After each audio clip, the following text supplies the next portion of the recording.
absolutely very weak and defense. But know the end.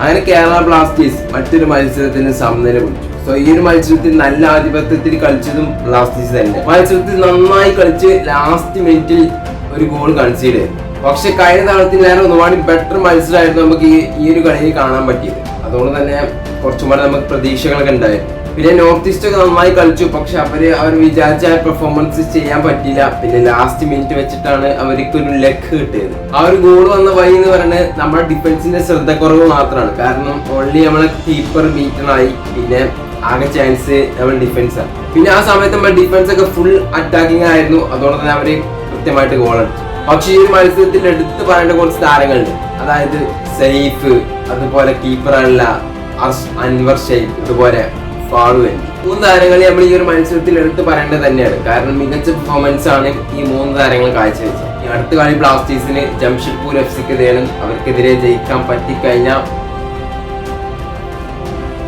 ചെറിയ പ്രതീക്ഷകളൊക്കെ ഉണ്ട്. അതായത് കപ്പടിക്കുന്ന പ്രതീക്ഷകളല്ല, റെലഗേറ്റ് ചെയ്യാതിരിക്കാൻ പറ്റും എന്നുള്ളൊരു പ്രതീക്ഷ ഉണ്ട്. പിന്നെ ഈ ഒരു മത്സരത്തിൽ നമുക്ക് സ്റ്റേഡിയത്തിൽ കാണാൻ പറ്റിയത് വേറൊന്നുമല്ല, നമ്മളെ മഞ്ഞപ്പട ചാൻഡും അതുപോലെ മഞ്ഞപ്പടയുടെ ഒരു പരിപാടിയിലായിരുന്നു.